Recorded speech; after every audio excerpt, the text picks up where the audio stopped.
Hey guys, welcome to your channel. RRB group D எக்ஸாமுக்கான exam date ஒரு வழியாக இப்போ வந்து அஃபீஷியலாக வந்து அப்டேட் பண்ணிட்டாங்க.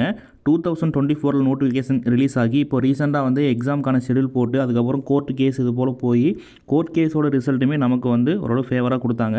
இப்போ வந்து ஃபைனலாக வந்து எக்ஸாம் டேட்டுக்கான ஷெடியூல் வந்து இப்போ வந்து அஃபீஷியலாக அப்டேட் பண்ணியிருக்காங்க. சென்னை வெப்சைட்டில் இன்னும் அப்டேட் ஆகலை. இப்போ ஆர்ஆர்பி பிரயாக்ராஜ் வெப்சைட்டில் அப்டேட் ஆகிருக்கு. வெப்சைட்டை விசிட் பண்ணிக்கோங்க, டிஸ்கிரிப்ஷனில் லிங்க் இருக்குது. அண்ட் இதில் இம்பார்ட்டன்ட் நோட்டீஸில் பார்த்தீங்க அப்படின்னா வந்து ஃபஸ்ட்டாகவே உங்களுக்கு வந்து லிங்க் வந்து கொடுத்துருப்பாங்க. ஓகேவா, சிபிடி எக்ஸாம் லெவல் 1க்கானது இங்கிலீஷ்லேயும் இருக்குமே, ஹிந்திலையுமே இருக்குது. அண்ட் டிஃபால்ட் இங்கிலீஷ்லேயே நம்ம செக் பண்ணி பார்க்கலாம். கைஸ், இதான் பார்த்தீங்க அப்படின்னா ஆர்ஆர்பி குரூப் டி எக்ஸாமுக்கான எக்ஸாம் டென்டேட்டிவ் ஷெடியூல்டு. எக்ஸாம் டேட்டை பொறுத்தளவுக்கு 27 நவம்பர் 2025 16 ஜனவரி 2026 வரைக்கும் இருக்குது. ஓகேவா, கிட்டத்தட்ட ஒரு 2 மாதத்துக்கிட்ட வந்து எக்ஸாம் வந்து கண்டக்ட் பண்ணுறாங்க.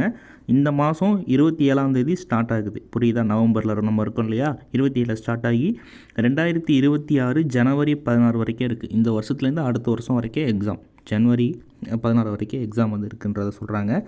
அதே போல் நமக்கான exam date and city, SC எஸ்டியாக இருக்கீங்க அப்படின்னா ட்ராவல் ஆத்தரைஸ்டு பாஸ் இதெல்லாமே பார்த்தீங்க அப்படின்னா நீங்கள் லைவாக செக் பண்ணிக்கலாம். அது 19/11/2025 வந்து சொல்லியிருக்காங்க. அதாவது நாளைக்கு, புரியுதா?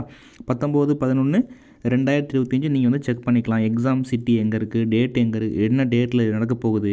எஸ்சி எஸ்டியாக இருக்கீங்கன்னா உங்களுக்கான ட்ராவல் பாஸ் எல்லாமே நீங்கள் செக் பண்ணி பார்த்துக்க முடியும். அதே போல் எக்ஸாம் டேட்டுக்கு 4 நாளைக்கு முன்னாடி தான் ஹால் டிக்கெட் டவுன்லோட் பண்ண முடியும். புரியுதா? உங்களுக்கான ஒரு எக்ஸாம் டேட் உங்களுக்குன்னு வந்து செக் பண்ணும்போது வரும் இல்லையா, அந்த டேட்லேருந்து 4 நாளைக்கு முன்னாடி நீங்கள் வந்து பிஃபோராக வந்து செக் பண்ணிக்கலாம் அப்படின்றத சொல்லியிருக்காங்க. அண்ட் ஏதாவது டவுட் இருக்குது அப்படின்னா queries நம்பருக்கு செக் பண்ணி பார்த்துக்கோங்க. இன்கேஸ் உங்களுக்கு அதர் டவுட் இருக்குது அப்படின்னா டிஸ்கிரிப்ஷனில் கமெண்ட் பண்ணுங்கள், கண்டிப்பாக ரிப்ளை பண்ணுறேன். அண்ட் வீடியோவை உங்கள் ஃப்ரெண்ட்ஸ்க்குமே ஷேர் பண்ணிக்கோங்க. அண்ட் வீடியோ வாட்ச் பண்ணதுக்கு தேங்க்யூ.